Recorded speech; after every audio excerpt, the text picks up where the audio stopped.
Hi there, I'm Jenny. 2 weeks before my wedding, I found a note on my parents' kitchen counter: wedding's off. Expect a call from my lawyer. No call, no explanation, just silence. But that wasn't the worst part. They used my wedding plans for someone else. My own sister. My money, my venue, even my dress. Reassigned like I was never part of it. What kind of family does that? And what happened 48 hours later? I promise it changed everything. I arrived at my parents' house earlier than usual that morning. The sun hadn't fully risen yet, casting that soft, dim orange light across the windows of the quiet Charleston neighborhood. I'd planned to drop off the final cake samples and the newly printed invitations before heading into work. Everything had been scheduled down to the hour these last few weeks, and I'd been careful not to overstep, especially with my mother. I let myself in through the side door like I always had. No voices, no faint sound of the television humming in the background, not even the soft clink of my mom's favorite teacup. The house felt still. Then I saw it. A single sheet of paper lay folded in half on the kitchen counter, right where my mother usually left cheerful post-it notes, reminders about flower pickups or seating charts. But this wasn't her usual handwriting. This wasn't blue ink with loopy curves. This was black, sharp, and cold. Wedding's off. Expect a call from my lawyer. That was it. No greeting, no signature, no damn explanation. For a moment, my body just froze. No breath, no movement. My mind went silent, as if it couldn't process the fact that 7 words had just detonated everything I had been planning for the last year. I didn't scream. I didn't cry. I didn't even text my fiancé, Jace. Instead, I picked up my phone and typed one word back to my mother. Understood. I drove home in complete silence. The roads were almost empty, but I couldn't hear the hum of the engine or the soft thuds of tires over pavement. It felt like my body had gone somewhere else and left me behind to deal with the wreckage. I didn't go to work that day. I didn't call anyone. I sat on the edge of my couch, still in my shoes, replaying every conversation from the past month. What had I missed? Was it when I disagreed about the number of guests? Or when I told Karen she couldn't bring a +1 she'd just started dating? No. This wasn't sudden. This wasn't a tantrum. Someone had planned this. By nightfall, I still hadn't heard from them. Not one call. Not even a follow-up to that note. But I got something else. A message from my cousin, Courtney, popped up on my screen.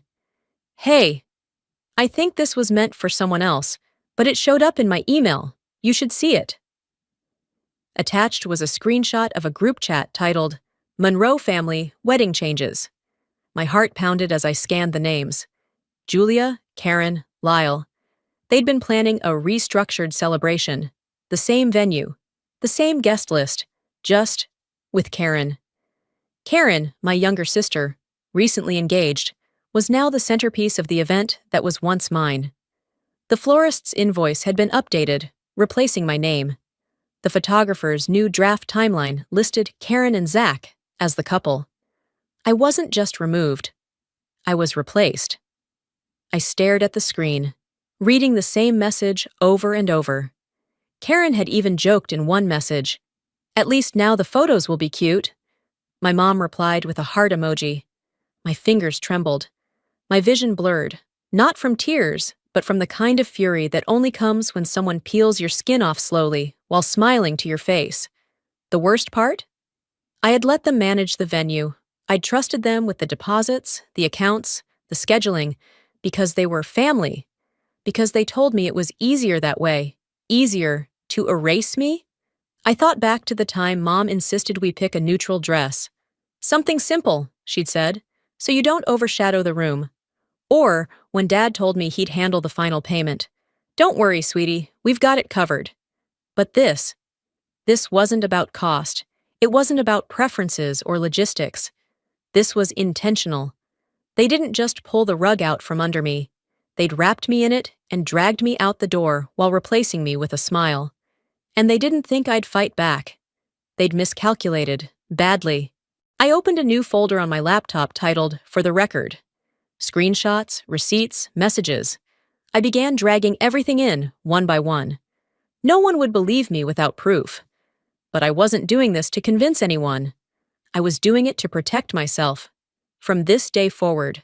Because now I understood something I should have realized a long time ago. They never planned to share the spotlight with me. I was just a filler until someone better came along. As I stared at that digital folder, starting to fill with evidence, my voice came out barely louder than a breath. They think I won't fight. That's the only part they got wrong. I didn't always stay silent. I used to fight back, until they taught me it wasn't worth it. Over the years, I learned that arguing with people who pretended I mattered only when they needed something was like pouring water into a cracked vase. Useless. And now, with that folder filling up on my laptop, I sat motionless, letting memories drift in like fog over the marshes. 2 weeks before that note appeared on the kitchen counter, I had a dress-fitting appointment downtown. It was at the boutique Julia insisted we use, the same one she had bragged about going to when she was my age. I was nervous that day, not because of the dress, but because I knew Julia wouldn't show up. She'd already started pulling back, canceling phone calls, skipping vendor meetings. But I clung to the possibility that maybe this moment would bring us together again. She didn't come, but someone else did. Karen. She strolled in late, latte in hand, fake surprised. "Oh, I didn't know you were here today," she said, flashing that rehearsed smile I'd seen her use on waiters and gym trainers. The boutique owner looked confused. "You're not the bride?" Karen laughed like it was all a big mix-up. "Not today," she said. "I was just nearby and thought I'd peek in." She sat on the velvet bench and started scrolling through her phone. I remember standing there, half in my dress, staring at her like she'd just stepped into my reflection. When I walked out of the fitting room to look in the mirror, she snapped a photo. "Lighting is perfect in here," she said, not even asking. I should have walked out then. The next day, the boutique emailed me. "Final adjustments complete per updated measurements. Order ready for pickup under Karen Monroe." They had taken my dress. Not metaphorically, literally. My name wasn't on the invoice anymore. And the boutique said it was per family request. Family. I didn't respond. I just sat at my kitchen table for hours, fingers wrapped around a coffee cup that went cold twice. At some point, I opened the boutique's Instagram out of habit, and there it was. A reel. A perfectly curated little montage, tagged with autumn leaves, and the caption, "So happy for Karen. Perfect fall wedding." I watched it.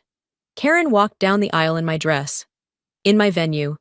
With my string quartet playing the same piece I'd handpicked for my entrance. Every frame glowed like a magazine spread. Julia and Lyle beamed with pride. They toasted champagne. They hugged Karen like she was the crown jewel of the family. And not once was I mentioned. Not a thank you. Not a photo tucked into a corner. Not even a tag on social media. I wasn't even a ghost at the party. I stared at the screen in stunned silence. The comments rolled in beneath the video like confetti. "She's glowing!" "Julia raised such a beautiful bride." "This family knows how to throw a wedding." The irony nearly made me laugh. That night, I waited until the apartment fell quiet again before I picked up the phone. I dialed Jace. He was in Atlanta, finishing up a last-minute project. I hadn't told him about the note yet, or the video. I wanted to protect him from the mess. But I also knew he had a right to know. His voice came on the line, calm but cautious. "Jenny, I was starting to worry." I swallowed hard. "You didn't see it yet, did you?" "See what?" I paused. "Never mind, just... They canceled it, my parents. Left me a note." "What?" His voice dropped. "They canceled our wedding?" "Not canceled," I said. "Hijacked. They gave it to Karen." He didn't speak for a moment. Then, evenly, "Do you want to sue them?" I breathed in slowly. "Not yet. But I've started saving everything." There was something about saying it aloud that made it more real. It grounded me. Jace didn't need to say anything else. He just listened. And in that moment, I was grateful for silence that didn't feel like rejection. After we hung up, I sat alone in the living room, Lights dimmed. Just me and the soft blue glow of my laptop. I clicked play on the reel again. Frame by frame, I watched it. Karen twirling on the dance floor in the lace I paid for. Julia holding her hands to her chest, pretending to cry. Lyle clinking glasses with Zach like nothing in the world had ever been complicated. Then came the toast. Julia stood up at the head table, glass raised, camera catching every angle of her glistening eyes. "To the daughter who made the family proud," she said. I hit pause. My finger hovered over the spacebar, but I couldn't press it again. That one sentence echoed louder than the string quartet ever could. I rewound it, listened again. Not a daughter, not our daughters, just the daughter. She was right, though. Karen had made them proud, because she played the game. She kept her mouth shut. She never challenged their decisions. She smiled when they told her who to love, what to wear, where to go. I used to think I was the rebellious one, the disappointment, but maybe all I ever did wrong was try to live a life they couldn't control. I closed the laptop slowly, the faint click of the lid settling into silence. "They think they erased me," I whispered, "but I'm the only one who remembers everything." My laptop stayed closed on the kitchen table long after the screen went black. I sat still, surrounded by silence that didn't feel peaceful anymore. It felt loaded, like the kind of silence that waits to see if you'll finally snap. I didn't, not yet. Instead, I got up, walked to the drawer I rarely touched, and pulled out my old phone, the cracked one I stopped using after I got promoted. It was mostly dead weight now, but it still had photos, voicemails, and voice memos from years ago. I told myself I was looking for something practical, maybe old vendor quotes or a contact from my early wedding planning. But deep down, I was hunting for proof I wasn't losing my mind.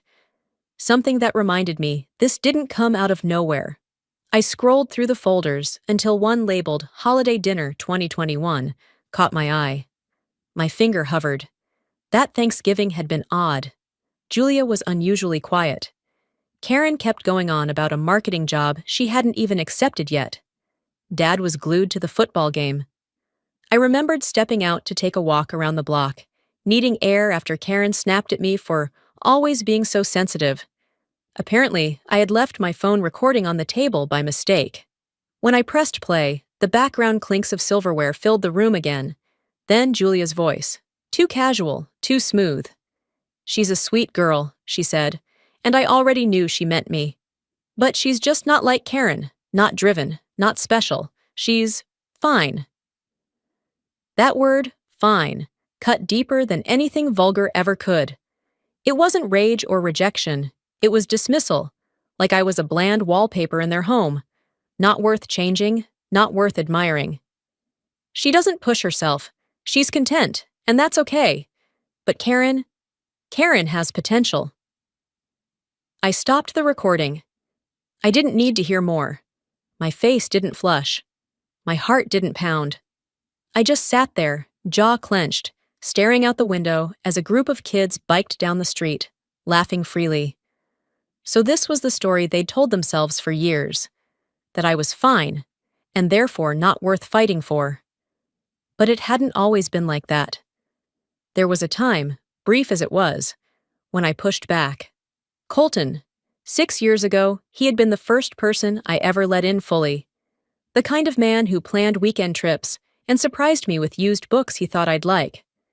I remember the afternoon he invited me to Edisto Beach, just the two of us. We were supposed to leave Friday morning. Instead, I woke up to a message. "Jenny, I'm sorry. I can't do this. I think your family was right. I'm not enough." No fight, no second chance. Just silence after that. For years, I believed he'd simply fallen out of love. Maybe found someone easier. But as I sat now, the words from that old voicemail echoed differently. My family was right. He didn't say, "You were wrong." He said they were right. Back then, I couldn't accept it. So I buried it. Never told anyone, not even Jace. I reached for my water glass and stared at the condensation trail it left on the table. I wasn't crying. There weren't any tears left for this version of myself. Instead, I stood and walked to the cabinet above the fridge. That's where I kept the documents. The mortgage I signed alone, the receipts from the wedding venue, a printed spreadsheet Julia insisted on managing. To keep things in order, she had said. Every page I pulled confirmed something deeper than mismanagement. This wasn't chaos. It was strategy, the kind that erased me slowly, so by the time I noticed, I'd already disappeared. They'd taken my wedding, my voice, my dress. What else had they stolen in the name of family? The worst part wasn't what I found. It was how easy it was to find. A clean sweep. No record of deposits made under my name. No recognition of my work. The guest list, edited weeks ago, had my email removed. The floral arrangements were now listed under Karen M. My entire presence, scrubbed. I whispered the question again as I sat back down, a whisper that didn't feel rhetorical anymore. What else have they taken? And for the first time, I didn't feel guilty for asking. That moment of stillness was broken by the sharp ring of my phone. Unknown number.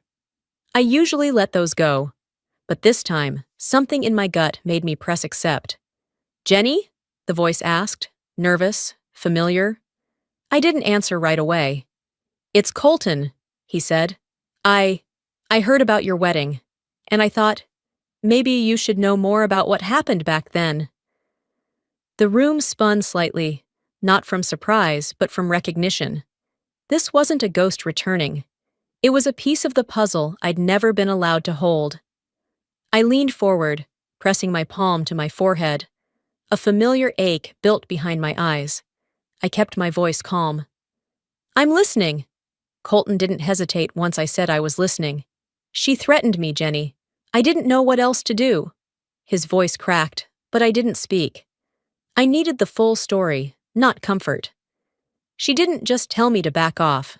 She called my office, my manager, said I was involved with someone who had mental instability, that you were emotionally fragile, needed constant care, and that our relationship was affecting your health, that I was contributing to it. I gripped the edge of the kitchen counter, steadying myself.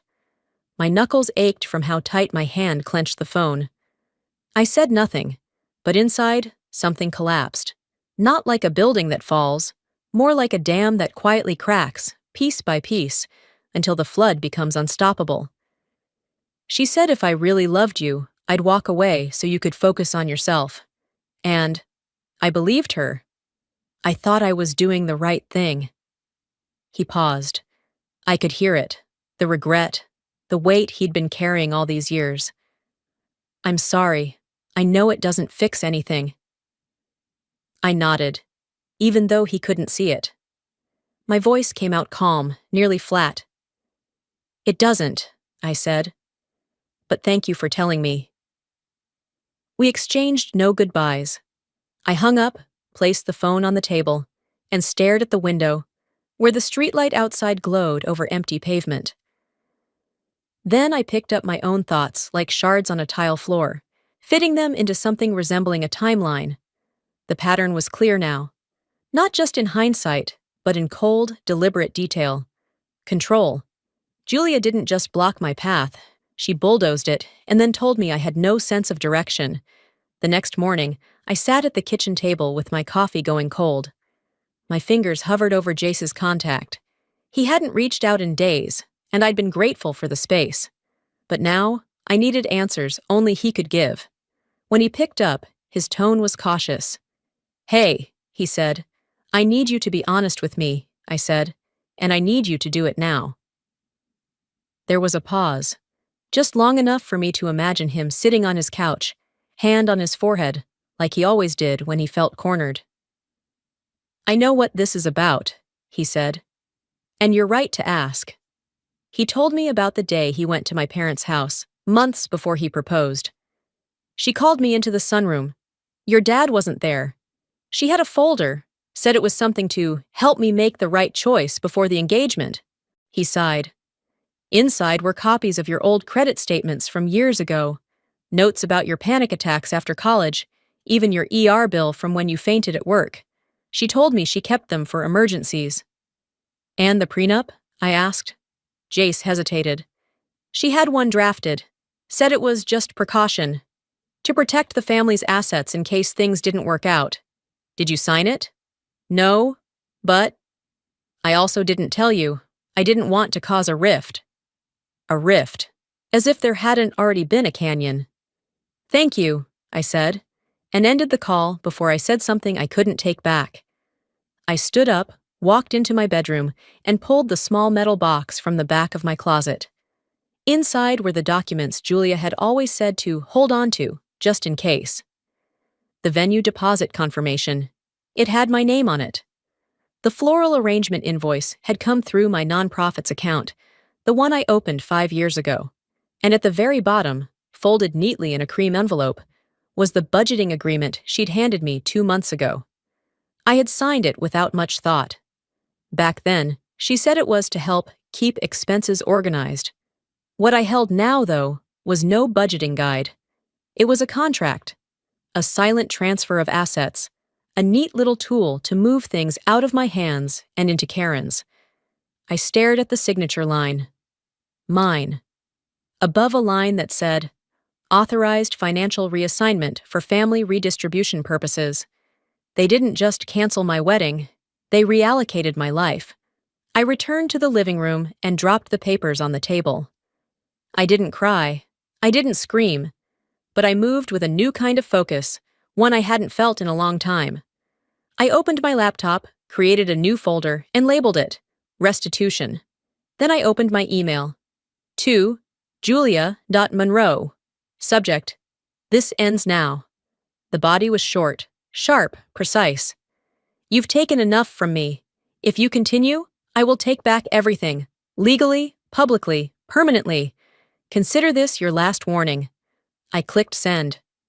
And for the first time in what felt like forever, I felt the knot in my chest loosen. Not because I was done, but because I had finally started. I didn't wait for her reply. I shut the laptop, pushed my chair back, and walked to the window. The sun was beginning to creep over the edge of the rooftops, casting that strange gray-blue light across the empty street outside. The kind of light that feels like a warning. I stood there longer than I meant to, arms folded, heartbeat steady but hard. I wasn't expecting peace, not from them, not from this. But I thought maybe, just maybe, the silence would last a little longer. It didn't. A buzz from my phone dragged my eyes down to the screen. Notification from Facebook. Karen had posted something. I hesitated, thumb hovering above the screen. Then I tapped. Her post was long, crafted. The kind of message someone spends time rehearsing, not just in writing, but in the mirror, over breakfast, while twisting a wedding ring she didn't earn. She called me unstable, accused me of fabricating stories, of having a long-standing pattern of emotional volatility. She claimed I was undermining the unity of the family and lashing out because I couldn't handle not being the center of attention. Julia had liked the post. Lyle left a heart reaction. My stomach turned, but I didn't cry. I didn't pace or shout or throw the phone like I would have years ago. Instead, I opened my screenshot tool, captured the post, the comments, the timestamps, saved them into the folder titled Restitution. If they thought this would break me, they hadn't been paying attention. I poured myself a cup of coffee, sat at the kitchen table, and stared at the post again, not to read it, but to study the responses. Former family friends chiming in, most of them vague but loaded. So sorry you're going through this, Karen. Or, some people just can't let go of the past. They were trying to shame me into silence, but they didn't realize I had stopped playing their game. I tapped Marla's contact. She answered on the second ring. Jen? Her voice was tight, cautious. Hey, I saw Karen's post. You okay? There was a pause. I saw it, I replied. I was wondering if you'd want to meet up. I could really use a familiar face. Marla inhaled sharply, then exhaled like she was about to deliver news no one wants to say out loud. I don't think that's a good idea, she said. Your mom's. People listen to her, Jenny. She helped my cousin get into that law firm. And after that thing with your aunts, well, I can't risk it. I blinked. No hard feelings, she added quickly. It's just complicated. I thanked her anyway, hung up, and I sat there for a while, letting that moment settle, not as betrayal, but as confirmation. Julia's power didn't stop at the front door. It ran through the veins of this town, like a quiet current no one dared swim against.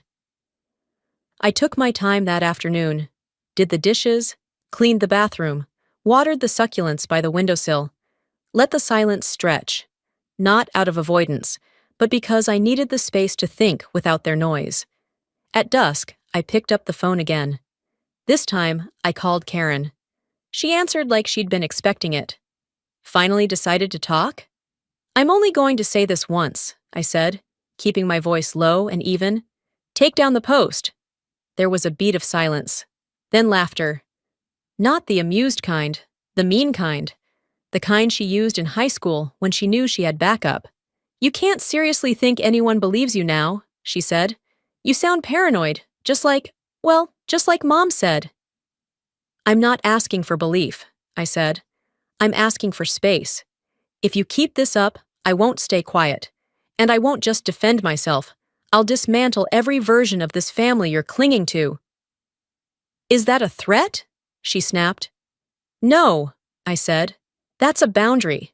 The difference is, I'll keep mine. Whether you keep yours is up to you. I ended the call before she could respond. 2 hours later, as the sky dimmed into a soft purple haze, there was a knock at my door. I wasn't expecting anyone. I checked the peephole. A man in uniform, holding an envelope. Courier delivery for Jenny Monroe. I signed, thanked him, and closed the door. The envelope was heavy, thick paper. I sat on the couch, slid a finger under the seal, and pulled out a neatly folded document. Legal notice of removal. Beneficiary revocation. The language was formal, cold, bullet-pointed. As of this date, Jenny Monroe is hereby removed from all family estate considerations, including property, financial trusts, and personal assets managed by the Monroe Family Trust. No reasons listed. At the bottom, in clean, slanted ink, was a single closing line. As of now, you are no longer considered part of this family's future. I stared at it, felt no rush of heat, no bile at the back of my throat, just a long, slow breath leaving my chest. I folded the paper carefully, set it on the table next to the screenshots, then stood up and walked toward my desk. They thought they'd buried me, but all they'd done was draw a line, and for the first time in my life, I was ready to step over it. I didn't sit down right away.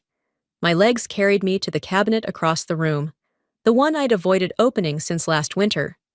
On the top shelf, behind a stack of old holiday cards and unopened scented candles, sat a worn black binder and a hard drive labeled Finances Backup. I laid them both on the kitchen table and opened my laptop. There were 2 versions of myself stored inside that spreadsheet. The woman they saw, scattered, unfocused, always a step behind. And the woman they didn't, meticulous, prepared, quiet because she knew numbers never needed to shout. It took nearly 3 hours to go line by line.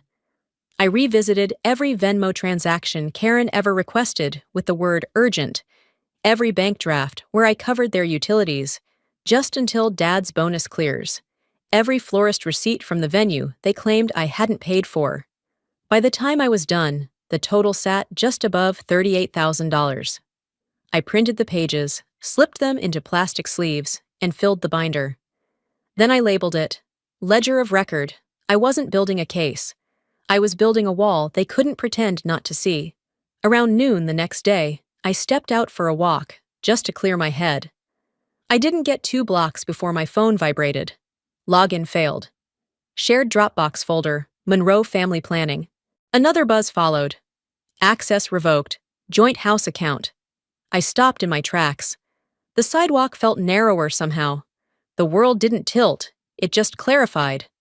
I called the bank immediately, pressing 0 until I reached a human.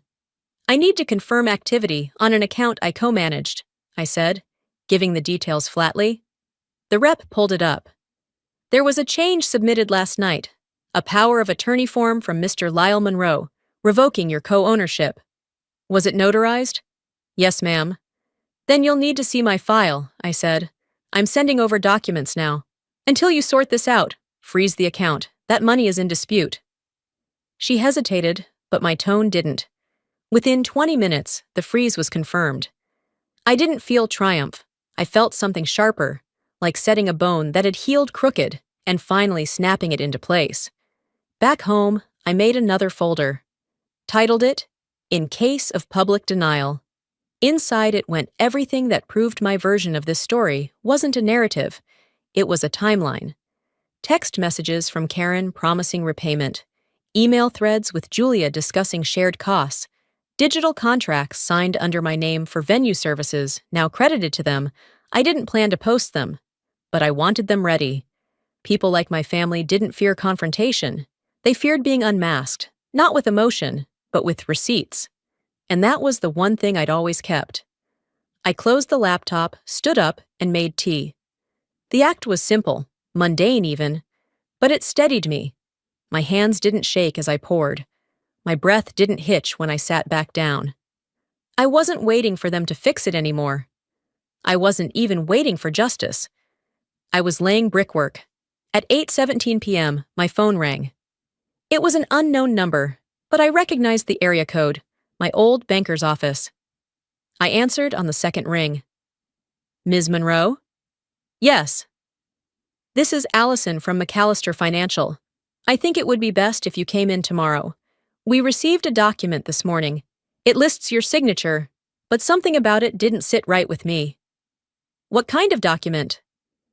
It references property reassignment, partial title transfer on a home under the Monroe family umbrella. We flagged it because your existing file shows no prior authorization. My chest didn't tighten, my voice didn't rise. Do you still have it? Yes. Keep it secure. I'll be in at 9. She paused. You'll want to bring any legal paperwork that contradicts what we received. I looked at the binder sitting on my kitchen table. I've got plenty. After the call, I turned off all the lights except one over the sink. I stood there for a moment, the glow catching the edge of the binder's spine. They'd taught me to be polite, to not raise my voice, to apologize even when I wasn't wrong. But they never taught me what to do when I stopped caring what they thought. And now they'd picked the wrong thing to forge. Morning broke with the kind of chill that didn't come from the weather. My shoes echoed through the office lobby, muted by the heavy carpet, but my steps were precise. I'd worn navy, clean, professional, forgettable. I didn't need to stand out today. I needed to stand tall. At 9:26 a.m., our front desk buzzed. Jenny? Sharon, the receptionist, called across the open space. There's a delivery for you. I turned toward her just as a man in a gray blazer stepped into view, holding a document tube and a clipboard. Jenny Monroe? He asked, expression neutral. I nodded. You've been served. He placed the envelope in my hands, had me sign, and left before I could say a word. I walked back to my desk slowly, sat down, and peeled the seal open. Civil complaint, Monroe vs. Monroe. I scanned it. Paragraphs of inflated claims. They accused me of embezzling family funds intended for the original wedding. Claimed I had authorized venue upgrades outside agreed budgets, that I'd suffered repeated emotional instability that rendered me unfit to manage financial matters. My name was twisted into a caricature of chaos. The lawsuit didn't just seek money, it sought to label me untrustworthy, volatile, dangerous. Around me, the office hummed too quietly. I felt eyes flick toward me and away just as quickly. I closed the packet, opened my email, and typed, Subject, Defamation claim, Monroe family. Add this filing to our counterclaim. Defamation, malicious intent, reputational damage. Let's respond swiftly. I didn't need revenge that made noise. I needed revenge that came with a docket number. That afternoon, The door of the past opened wide. A call came through to my work line from a number I didn't recognize. "This is Jenny." "Jenny, it's Victor Lang." I leaned back. Victor had been my mother's PR shield for as long as I could remember. He'd been the man who spun Julia's missteps into inspirational quotes, the one who'd told newspapers that our family was resilient when whispers of misused funds at her charity circled 10 years ago. Now, he sounded like someone playing both sides. "I just wanted to reach out," he said, smoothing his tone like a politician, "and say, you might want to let this play out quietly. Sometimes the noise dies faster if you don't feed it." "You're worried about Julia's image," I replied. "You should be. It's hanging by a thread, and this time, she's the one who handed me the scissors." There was a pause. A deep inhale. "Jenny, these things spiral. Be smart." "I am being smart. That's what scares you." I ended the call. That evening, I stayed off social media. But the universe didn't return the favor. My phone buzzed with a notification. Julia Monroe posted a new status update. I didn't click right away. I waited. Took a sip of the chamomile tea I didn't want, but had made out of habit. Then I opened it. "It's hard being a mother," it began. "You try to raise your children with compassion. You sacrifice. You guide. But sometimes, when pain twists a child's view, all they can see is betrayal, where there was once love." There was no name, but everyone knew who it was about. The comments poured in. People from church, neighbors from our old block, Karen's new in-laws. "She's lucky to have you as a mother." "Some kids just turn bitter no matter what you give them." "I've seen this before. It's the money. Always the money." I printed the post, all 57 comments, highlighted names, took screenshots of every mutual connection who clicked like. Then I handed them to my attorney. "Don't respond," she said. "I won't, but you will." We began outlining our timeline. When Karen first asked for the deposit loan, when Julia sent me the budget spreadsheet that later reallocated assets, when the house was listed with my name on the agreement, when the Dropbox folder was mysteriously wiped. I didn't need to argue with strangers online. I had a courtroom. 3 days later, an email came through just after breakfast. "Court date confirmed. Monroe vs. Monroe, Civil Division, Room 204. Hearing set for 3 weeks out." I stared at the date. Then, my reflection in the kitchen window, blurred by the morning haze. They wanted to embarrass me, silence me, redefine me. But the only thing they'd accomplished was sharpening my resolve. I turned from the window and spoke out loud to no one but myself. "You want a public fight? Fine, but I'm bringing every truth you buried." After I closed the email confirming the court date, I didn't sit down. I didn't scroll through more evidence or rehearse possible questions. I walked straight to the living room window, pulled back the curtain, and stared out into the quiet, early evening stillness. The streetlights flickered on as the sky dimmed, and I stood there in silence, one hand gripping the edge of the curtain, the other resting against my thigh, steady and warm. This was no longer about my wedding. It hadn't been for a while. This was about years of being told what I was allowed to want, and who I was allowed to be. I sat at my desk, opened my laptop, and created a new folder. I titled it simply, "Truth." Then I wrote the first post. No preamble, no emotional introduction, just a headline. "My name is Jenny Monroe, and here's what they erased." Underneath, I dropped in screenshots, one by one. Bank transfers from my account to Karen's over the past 5 years, labeled venue deposit, catering emergency, travel reimbursement. The agreement my mother had handwritten, initialed JM, with promises to reimburse half the wedding expenses once family stability was achieved. A clipped video, shaky from my phone camera, of Julia sitting in my apartment kitchen last spring.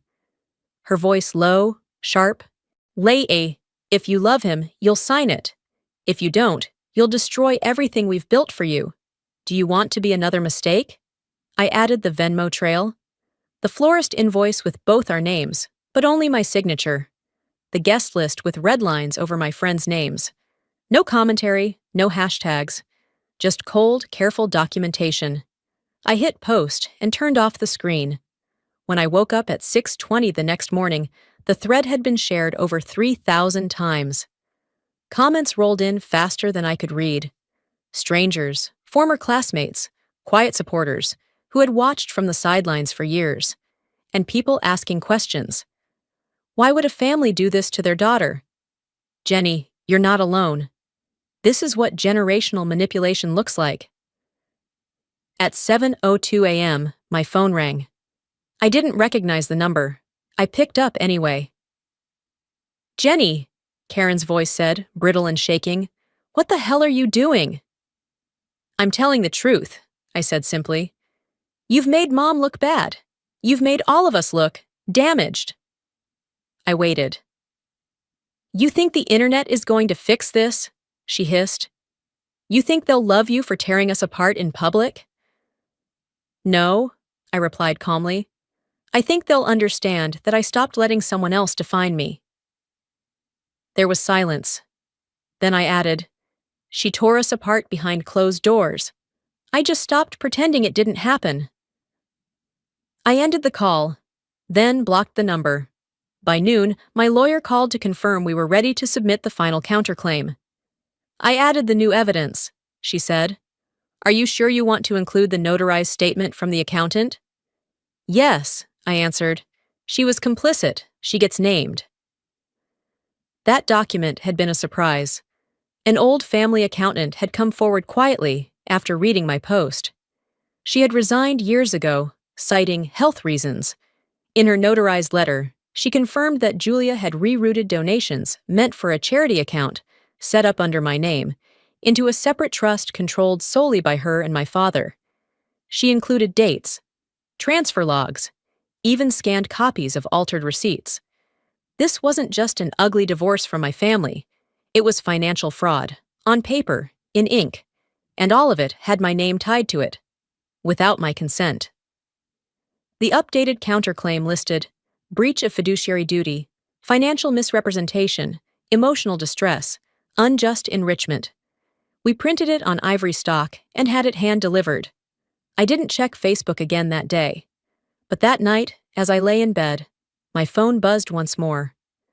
This time from an unknown number I didn't answer. Instead, I opened the screenshot folder and scrolled through them, one by one, until my breathing evened out. The next morning arrived with a steady drizzle. I dressed in a slate-gray blouse, hair pulled back, heels low but firm. I didn't want to make a statement. I wanted to be the one who stood when everyone else sat down. The courthouse hallway was quiet. Pale green walls, long benches.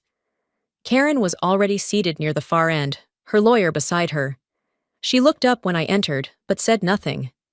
Julia stood near the wall, arms crossed, avoiding my eyes entirely. A man with a press badge stepped forward. Ms. Monroe, he asked quietly, do you have anything you'd like to say before we go in? I looked past him, through the door that would open onto rows of polished seats, recorded testimony, and legal arguments. Then I met his gaze. Just this, I said. When someone tells you silence is love, they're usually trying to keep you from speaking. The courtroom doors opened with the kind of hush that follows a storm, not precedes one. A bailiff called our case, and I stepped forward with my attorney beside me, heart steady, breath deliberate. I wasn't trembling, not anymore. The nerves had burned off weeks ago. What was left now was clarity. Karen sat across the aisle, shifting in her seat. Her lawyer whispered something, but she wasn't listening. Julia remained standing near the edge of the room, hands clenched tight around a stack of papers.